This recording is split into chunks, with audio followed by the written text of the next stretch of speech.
మీరు విన్న కీడు జరగటానికి ఆస్కారమే లేదు.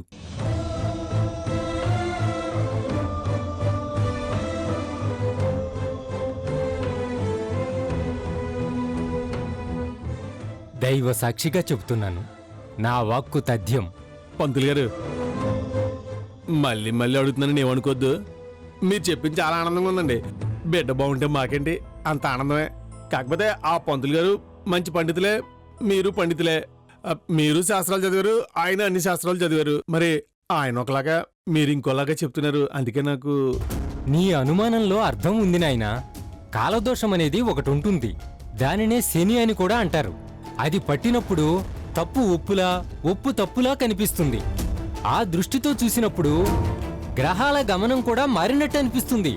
ఆ పండితుడు ఏ ఉద్దేశంతో చెప్పాడో తెలియదు గాని అది శుద్ధ అబద్ధమని మాత్రం చెప్పగలను.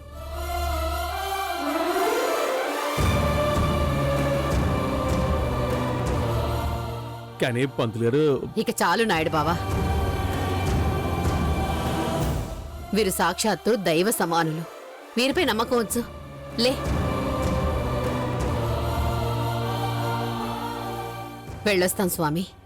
మంచిదమ్మా. మీరు వెళ్ళండి అత్తయ్య, నేను వచ్చేస్తాను. ఒక 5 నిమిషాలు వచ్చేస్తాను. కొంచెం మాట్లాడి. పంతులు గారిని ఇంకేమైనా అడగాలనుకుంటున్నావా నాయుడుబావా? అంటే స్నేహ అది అడగనివ్వండమ్మా. దేహానికి సందేహం తప్పులేదు. పరిష్కారం దొరికినప్పుడే ఆత్మకు ప్రశాంతత. మీరు వెళ్ళండి. వెళ్ళండి అత్తయ్య, నేను వచ్చేస్తానుగా. ఒక 5 నిమిషాలు వచ్చేస్తాను. పద స్నేహ.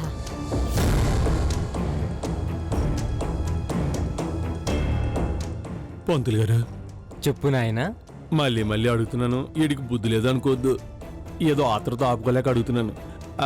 మీరు చెప్పింది నిజం, ఆ పంతులు గారు చెప్పింది అబద్ధమే కదండి. మీరు చెప్పింది జరుగుతుంది కదండి. నేను నిత్యం పూజించే ఆ పరమశివుడి మీద ఒట్టేసి చెబుతున్నాను నాయనా, నీ బిడ్డ ఆ శివయ్యే. అయ్యి బాబాయ్, ఒట్టంటే అంత పెద్ద మాట ఎందుకండి? మీరు చెప్పినట్టు జరిగితే మంచిదేనండి. సంతోషం సంతోషం అండి. శుభం భూయాత్. సెలవండి, వెళ్తానండి. వెళ్ళొస్తానండి. మంచిది.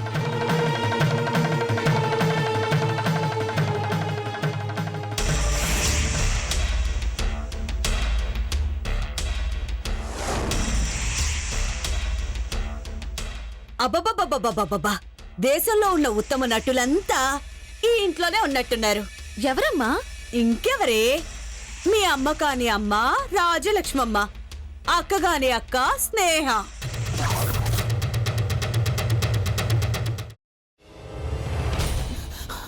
నువ్వు ఇంకేమన్నా చెప్పాలా? ఇంకేమన్నా అబద్ధం చెప్పాలనుకుంటే చెప్పేయి. నేను చూడాలనుకుంటున్నాను నన్ను మోసం చేయడానికి నువ్వు ఎంత నీచానికి దిగజారగలవు అని. ఎందుకు ఆలియా, ఎందుకు నువ్వు ఇలా చేసావు? నీకు తెలుసు కదా, నానమ్మ తర్వాత నీ ఒక్కదానిని కదా నేను పూర్తిగా నమ్మేది. ఏమన్నావు నువ్వు? ఈ మధ్య అన్నిటినీ మర్చిపోతున్నావా? అది చాలు.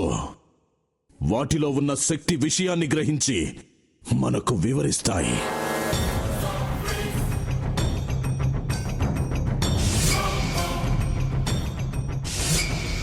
ఎవరు ఆ దండ విప్పొద్దు, గది తలుపులు తెరవద్దు.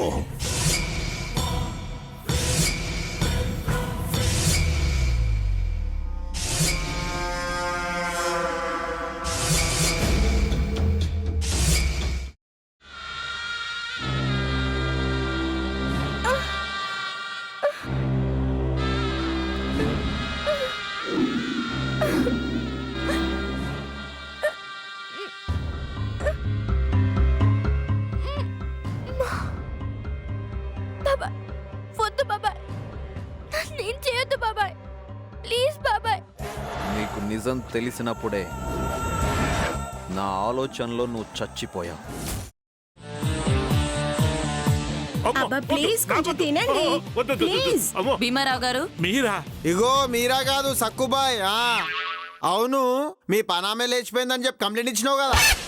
రేయ్, ఆయన కంప్లైంట్ ఇచ్చింది లేచిపోయిందని కాదు, కనిపించడం లేదు అని. అట్లానా? సరే మేడం. ఇడియట్.